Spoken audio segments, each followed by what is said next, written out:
Tvameva mata cha pita tvameva, tvameva bandhu cha sakha tvameva, tvameva vidya dravinam tvameva, tvameva sarvam mama deva deva. I bow to that infinite one in all of you. I would like today to read again from the book Conversations with Yogananda. Concerning Orthodox religion in America, the Master said it needs improvement. Its present focus is on training the ministers intellectually. They learn to speak well, but don't meditate or try to attain spiritual realization. In our churches, the ministers are committed above all to their own self-realization. When I appoint someone a minister, I look first to see what degree of spiritual progress he made in a former life.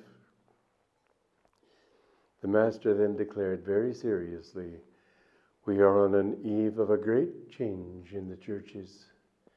Real seekers will go there. The church will become a spiritual laboratory or laboratory where people will be encouraged to teach, to test the teachings they receive, and to judge for themselves what works and what doesn't work, instead of accepting emotional declarations of untested dogmas."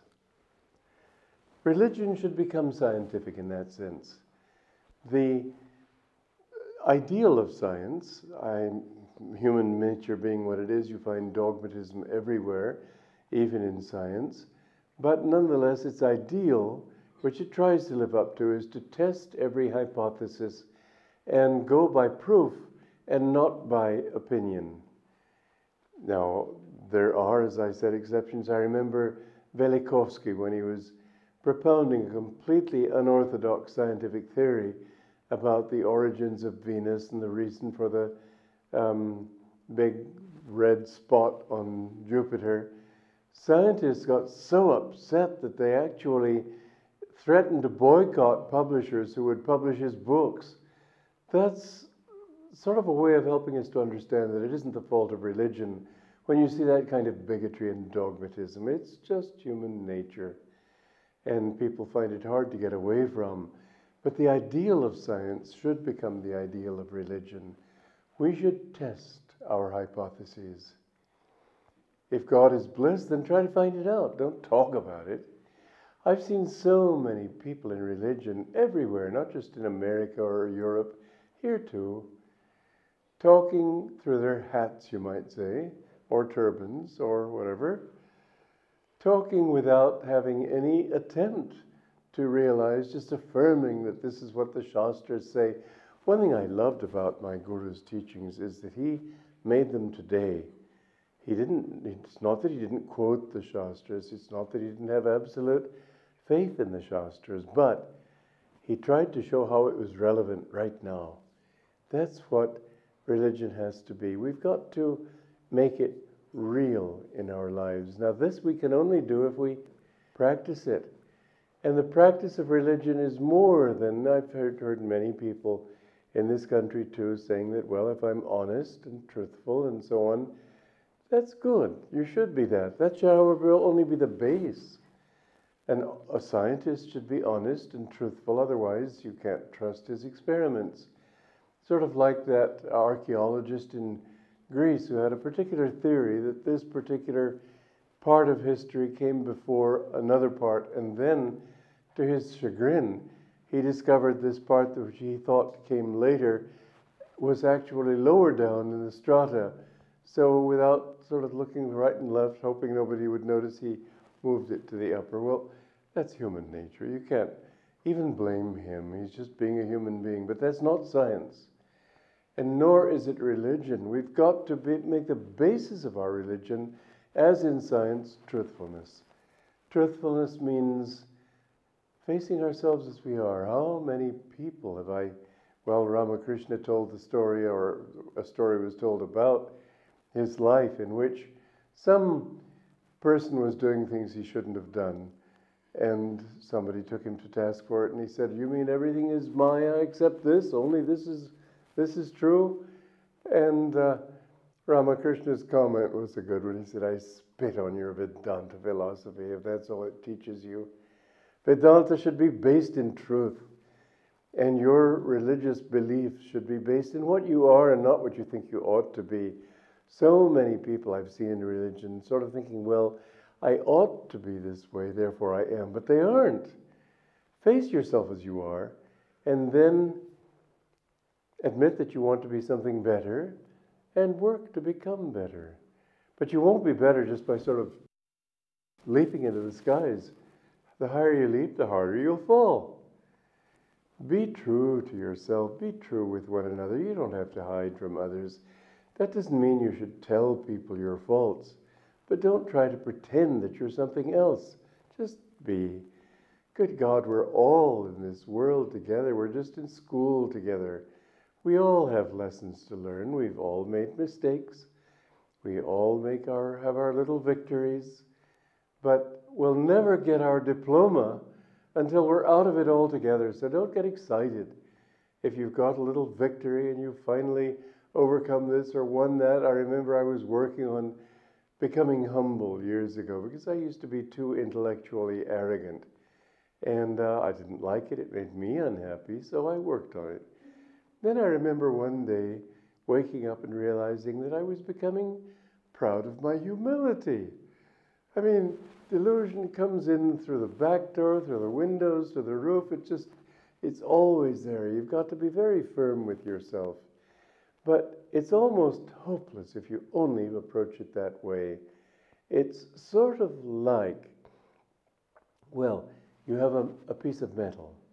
It's not magnetized, and the reason it's not magnetized is that there are many molecules countless molecules in that bar of metal, but they're all turned in different directions. Each one has its own north-south polarity, but each points in a different direction, so in effect they cancel each other out. Now, if you put that piece of unmagnetized metal in the proximity of a magnet, that magnet's influence will gradually cause all those molecules to align themselves so that the metal itself will become magnetized. There's another thing you can do, which is introduce an electric current. Now, a very interesting thing here is, you see, in religion, if you only try to correct yourself by just right action, right thought, right affirmation, right this, right that, it's like turning each individual molecule, and you get up a little bit, and before you know it, the ones down below are already rearranging themselves in a random order.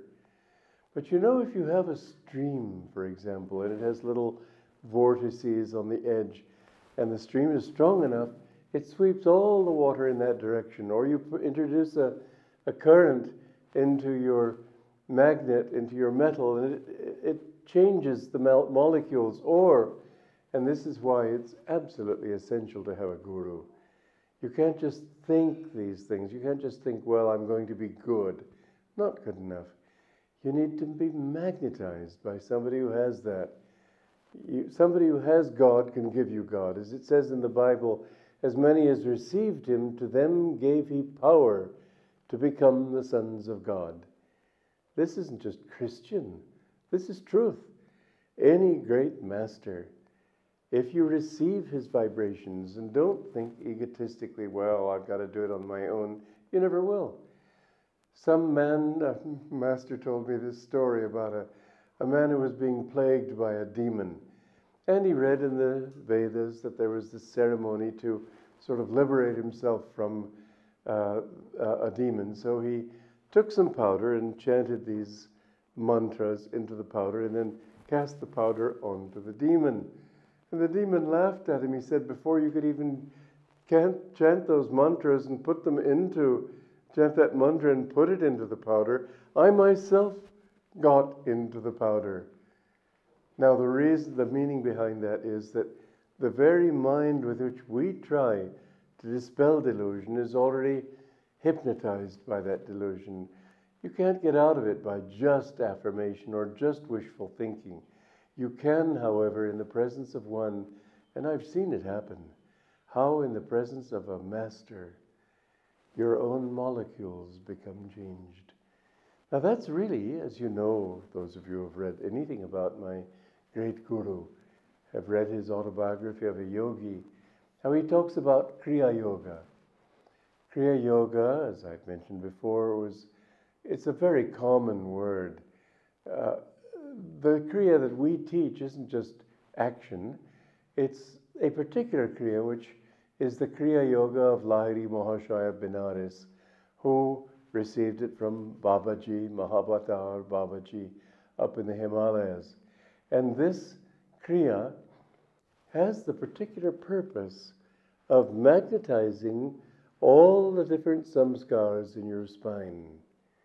And as those samskars become transformed, they all begin to redirect themselves toward the brain. It's a slow and gradual process, yes, but it actually works. You see, as my guru used to say, 25% of the spiritual path is your effort. One disciple was being scolded by my guru, and the disciple said, "But I'd love to change, Master, but how can I do it without your grace, without your blessings?" Guruji said, "My blessings are there already. God's blessings are there. It's your blessings that are lacking.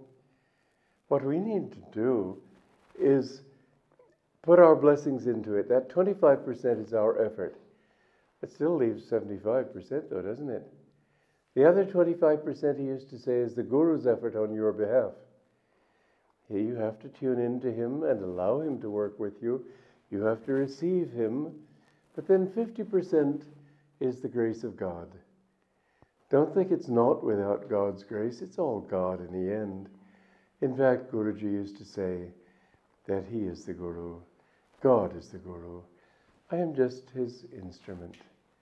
He always lived in that way. It was just wonderful to see how he never accepted credit for himself. Always it was God. God is the doer. But we have to do our part, and that 25% of this very, very long path is quite a bit as far as our efforts are concerned. So don't think you can get there by coasting. You do have to make the effort. Self-effort is absolutely necessary. Some people say, oh, God's Kripa, he will do it all. Yes, in the end it will be his Kripa that gives you the common sense to know you've got to do something too. You've got to put your effort out too, in the right way, with devotion, with surrender, with humility. It's good to think that God is doing these things through you, that God is meditating through you, that when you do Kriya, it's good to think of your Guru as sitting inside your body, doing Kriya through you. And so when Yogananda brought the great teachings of India to the West, he never compromised. He didn't dilute. Sometimes he helped people to understand it in their way. That was, of course, common sense. But he always brought people back to that essential point of what and why we live in this world and how to get out of it. Some people think, well, because he changed the technique a little bit, that way, that he diluted it. He didn't. He taught the highest truth, but sometimes he taught it in stages to people as they were ready for it. But he was a great yogi. I remember the great saints that I have met in India, all of them had the greatest regard for him. There was a beautiful testimonial on the back of this book, in fact.